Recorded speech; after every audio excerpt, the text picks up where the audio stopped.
Geek Therapy Radio.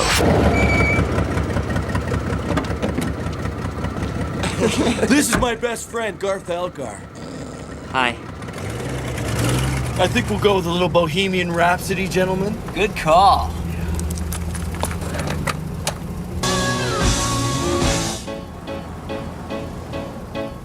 I see a little silhouette of a man. Scaramouche, will you do the fandango? Thunderbolt and lightning, very, very frightening. Galileo. Galileo. Figaro. I'm just a poor boy, nobody loves me. He's just a poor boy from a poor family, sparing his life from this monstrosity.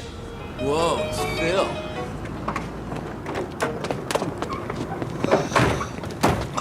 Phil, what are you doing here? You're partied out, man. Again. What if he honks in the car? I'm giving you a no honk guarantee. Phil, if you're gonna spew into this. Easy come, easy go. Will you let me go? Bismillah, no, we will not let you go. Let him go. Bismillah, we will not let you go. Let him go. Bismillah, we will not let you go. Let me go. We will not let you go. Let me go. We will not let you go. Let me go.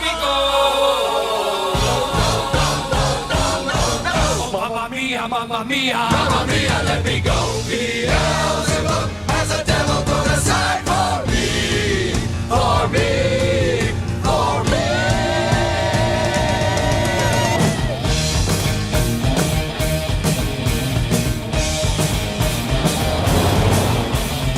So you think you can stone me and spit in my eye? So you think you can love me and leave me to die?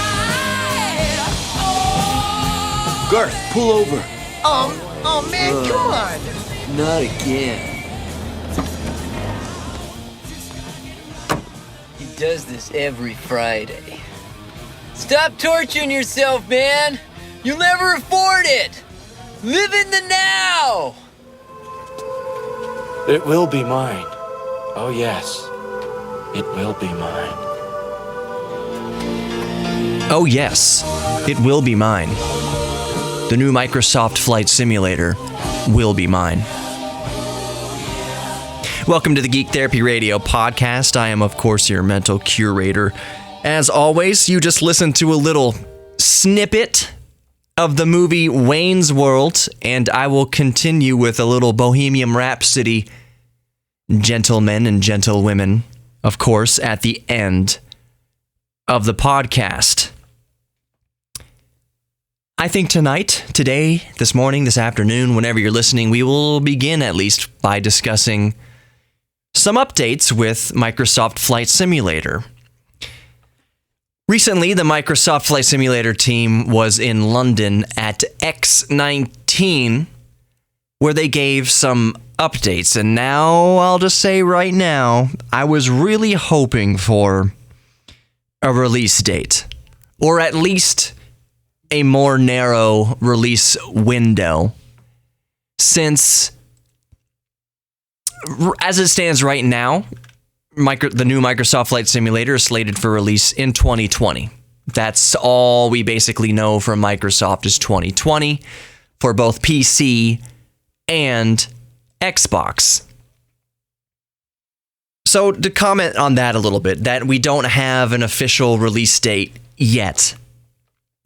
Any regular listener to the show knows my feelings about pre-orders and releasing basically beta versions to the public, paid beta versions. I'm willing to wait for a final polished release of Microsoft Flight Simulator.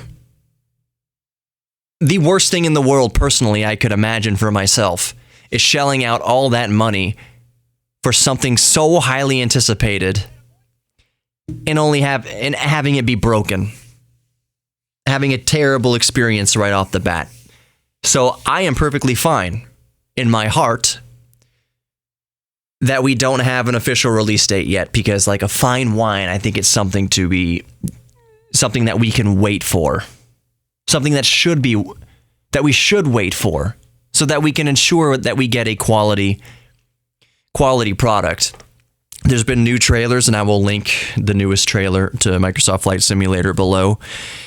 It's needless to say, by many opinions, not just mine, and I'm sure as you do your own research on it and look around threads and forums, the major sentiment here is that this is proving to be the most visually stunning, beautiful game of all time. Period. Out of all video games to be released, let alone a flight simulator.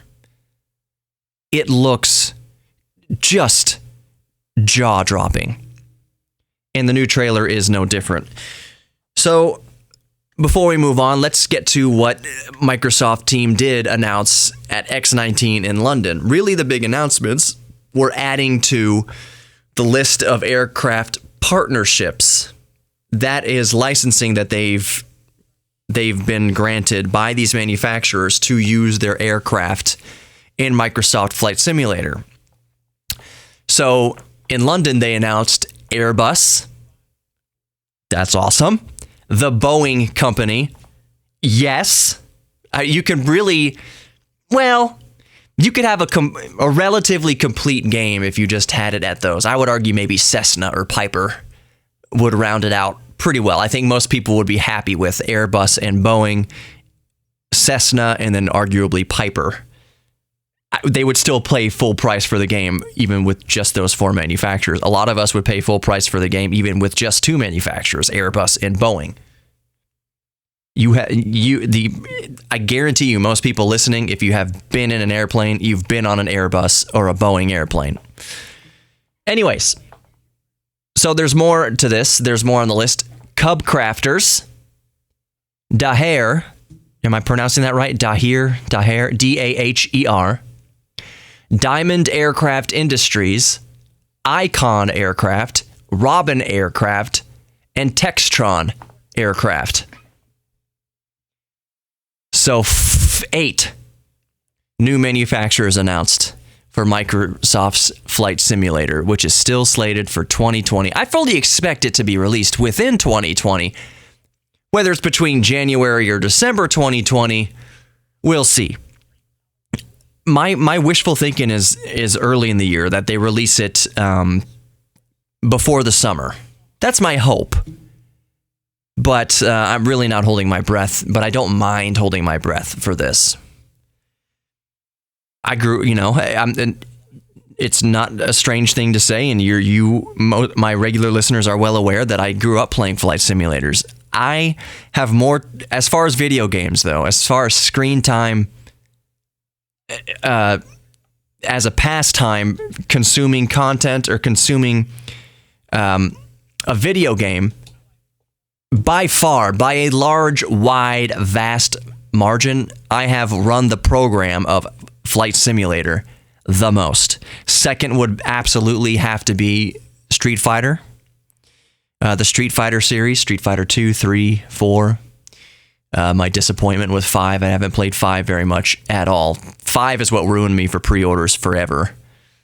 I spent $100 pre-ordering Street Fighter 5, and it was freaking broken.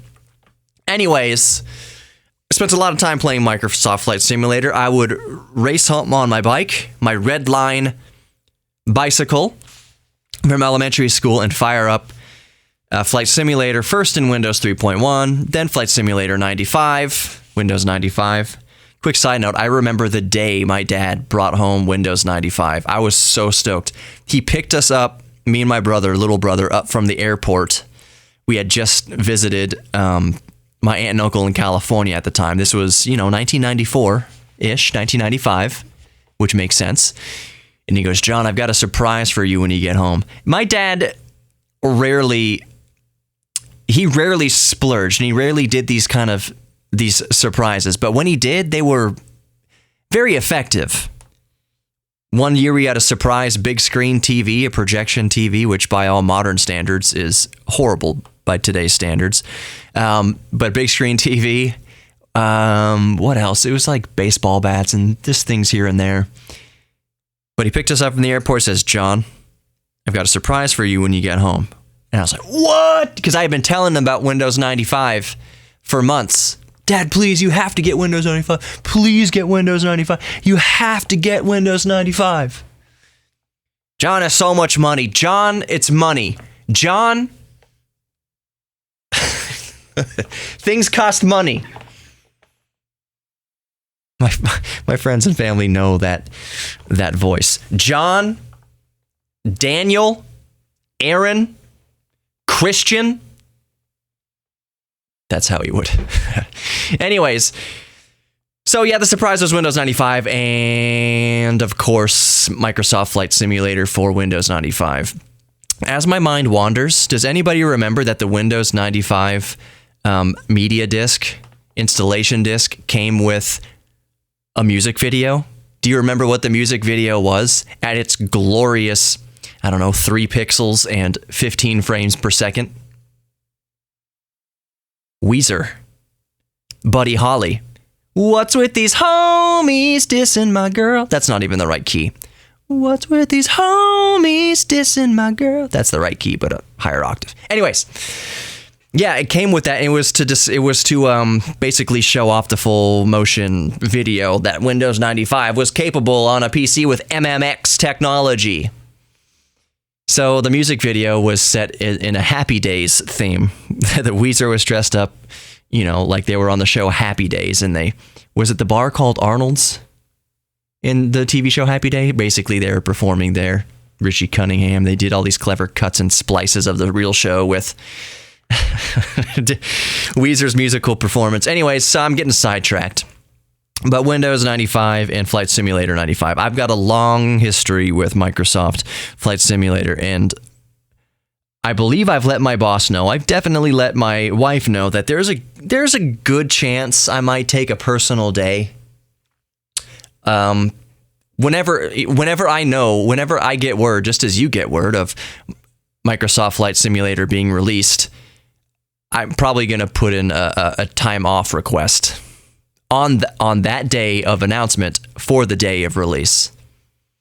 I'm setting up my home studio man cave, which I should do a tour on. I should do a YouTube video, show you where I'm at with that now. It's nothing crazy, but I know people are interested in stuff like that sometimes, so I should do a short little video tour of my man cave recording studio, podcast studio, retro gaming arcade thing that I got going on there.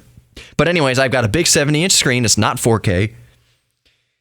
But it should be immersive enough. Plenty good enough to display Microsoft Flight Simulator. Yes, I would love 4K. But honestly, here's the thing. Really, now that I'm talking about it, as beautiful as Flight Simulator looks in these trailers, I have no reason to believe that it won't be just as visually stunning on release, even if it's half as visually stunning as these trailers suggest it is. And again, I don't think it's going to be half. I think it's going to be full. Running it at 4K is going to be a challenge. Even if you had an NVIDIA RTX 2080 Ti running Microsoft Flight Simulator at 4K, 60 frames a second, I think is still going to be quite a challenge. We've heard rumors of new RTX 3000 series, 3080s, 3070, 3060. That's to be seen. There's no official release date, really, to my knowledge yet. If you know more details on that than I do, then email me, geektherapy@iheartmedia.com, or tweet at me on the Twitter machine, just Geek Therapy Radio on Twitter, Geek Therapy Radio on Facebook, all that good stuff. But yeah, I don't think, even if I do have a 4K TV in the living room, and I will definitely try to run it at 4K. I'll bring my beast of a PC down to the living room and see if I can try to run it at 4K. The PC is a beast to me. It was. Let me just be real honest with you right now. My PC is state of the art 2015-ish, which is still perfectly capable of running VR with my Oculus Rift running some games in 4K. Here's the specs. Here's my state-of-the-art 2015 PC specs. And I haven't upgraded because honestly, while I would love to upgrade, oh my gosh, AMD's released the Ryzen 9, what 3950X, right? Let me Google it right now while I got the computer right in front of me. Ryzen 9, yeah, 3950X, 16 cores. 16 cores, 32 threads on a regular AMD motherboard, AMD or AM4 motherboard. Of course, it's an AMD motherboard, AM4 motherboard. That means it's a consumer 16 thread or 16 core, 32 thread processor. I want it. I want it badly. My next build definitely is going to be an AMD build. I think the processor costs $700. Nothing to sneeze at. At all, of course. That's cheaper than Ryzen. They're kind of cannibalizing. Sorry to get sidetracked, but with the 3950X, AMD knows it's going to cannibalize some of their Threadripper sales. Similarly priced Threadripper is, I believe it's 12 cores, as opposed to 3950X, same price, 16 cores and 32 threads. It's going to be awesome. You are sacrificing some things. Again, I'm sorry to get sidetracked, but that's what we do sometimes in Geek Therapy Radio. We geek out about things, and right now I'm geeking out about AMD. I'll get back to my build in Flight Simulator in a second. My current build. So one of the things you're giving up with the 3950X versus a Threadripper are PCI Express lanes. I think Threadripper has 40 PCI Express lanes, and I think that Ryzen has 16 or 20. You're giving up at least 20 lanes of PCI Express. Now, to the consumer, that doesn't matter unless you have multiple GPUs, and I'm talking not just two, but you have 3 or 4 GPUs in Crossfire or SLI, where you have all sorts of really PCI lane hungry peripherals. It's not going to matter. Not going to matter. 16 is still plenty for a consumer. Even if it's at least 16 on the 3950X, you know what? I can just click this. I could just click this thing and see how many PCI Express lanes. Just give me the simple specs. Just give me a rundown of specs. My goodness. Of course, it doesn't say right here. Of course, why would it? Why would it say right there on AMD's own website how many lanes there are? I'm sure I could dig deep. Doesn't matter. 16. Yep, 16. 16 lanes. I had it right. Anyways, that's going to be fine for most people. 5 gigahertz. 5 gigahertz. Well, actually, the max boost clock, it's claimed to be 4.7 gigahertz, but you're going to overclock that. Overclocking that to 5 gigahertz is not going to be a problem. I'm super stoked about that. Super stoked. What was I talking about? Oh, yeah, my PC build, state-of-the-art 2015. It's a i7-4790K overclocked to a nice, comfortable 4.6 gigahertz across all cores. I can go as high as 4.9 on a single core, but honestly, I don't see much. There's not much gain there. I'd rather sit at a nice, comfortable, mid 70 degrees at full bore at 4.6 gigahertz. That's perfectly fine. 4 cores, 8 threads. The GPU is a GTX 980. So I'm a couple generations behind, but honestly, I'm not hurting for frames in the games that I play. Not hurting for it. Most of the games I play are at 1080 anyway, so I'm cruising along just fine with any modern game. I'm going to run Microsoft Flight Simulator at 60 frames per second, 1080p all day long with a 980. Maybe I'll have to turn off some features of, graphical features in the game, but we'll see. But I fully expect to have a more than adequate experience playing Microsoft Flight Simulator, the new Microsoft Flight Simulator, even on a 4790K and a GTX 980. 32 gigs of DDR3 RAM at 2400 megahertz. Still not too shabby. That really, that's not too shabby to modern day. You can still buy 4-core, 8-thread processors now. 32 gigs of RAM at 2400 megahertz, even DDR4 now. So it's really not that far behind, and that's why there's not been much of a fire lit under my butt to upgrade any of it. When I come across more money, or maybe someone a sponsor wants to send a chip my way, sure, I'll do an AMD build. But honestly, cruising along just fine with the 4790K. So I'm super stoked to throw Microsoft Flight Simulator at it and take a day off of work just flying around. Oh, it's going to be so nice. On the way out, I want to comment on just one thing. Since we don't know many much details about it, it's just been announced today. We'll know more details in a few days about it, but can we just talk about the Ford Mustang Mach-E for a second?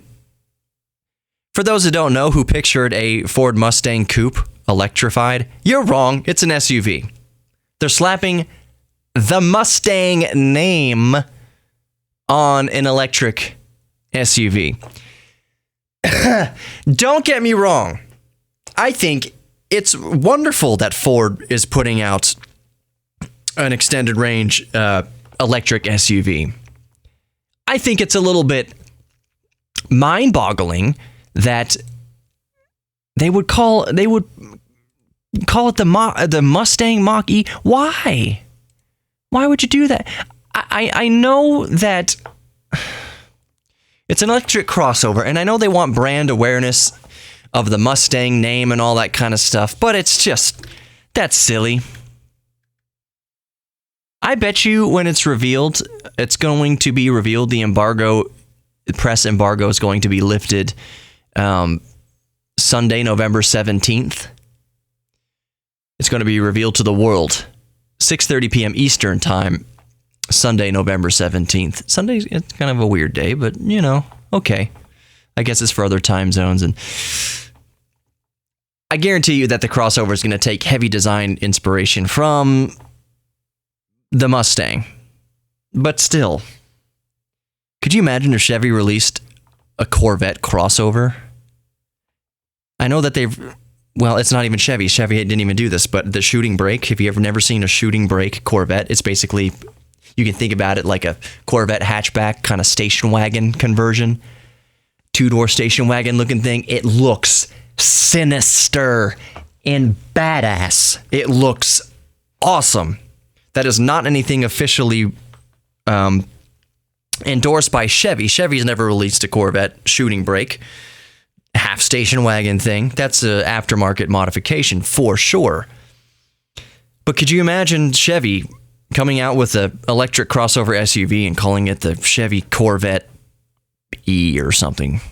Well, no, why if you're going to call it the Corvette, why not just make it an electric Corvette? I want to drive the new Corvette so badly. So badly.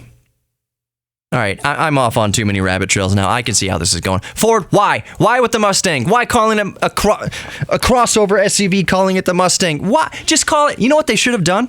Here's what they should have done. Called it the Ford Explorer. That's what they should have done. Okay, anyways, that's going to do it for Geek Therapy Radio. Today, at least. Let's resume with Bohemian Rhapsody and just rock out until tomorrow. Be good to yourselves and others. Know that you are worthy of love, both giving and receiving love. For real, you are worthy of love. Really, really, you are. Remember that we're all geeks about something, so embrace your inner geek. And I'll see you tomorrow.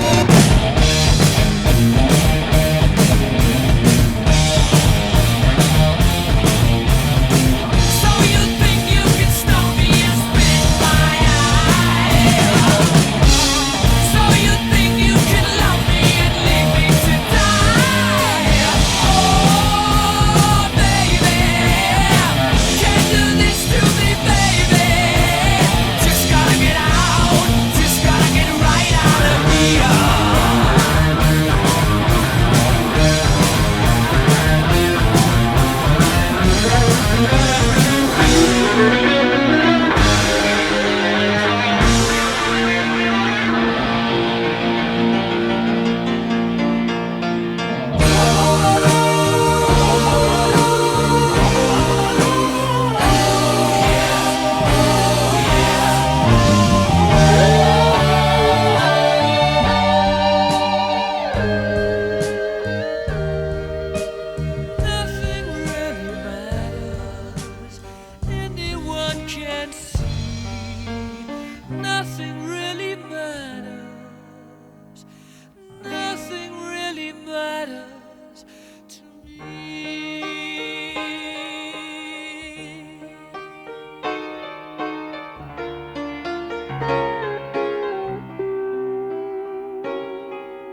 Geek Therapy Radio, Saturday night at 10 on KPRC 950. Or listen anytime on our iHeartRadio app.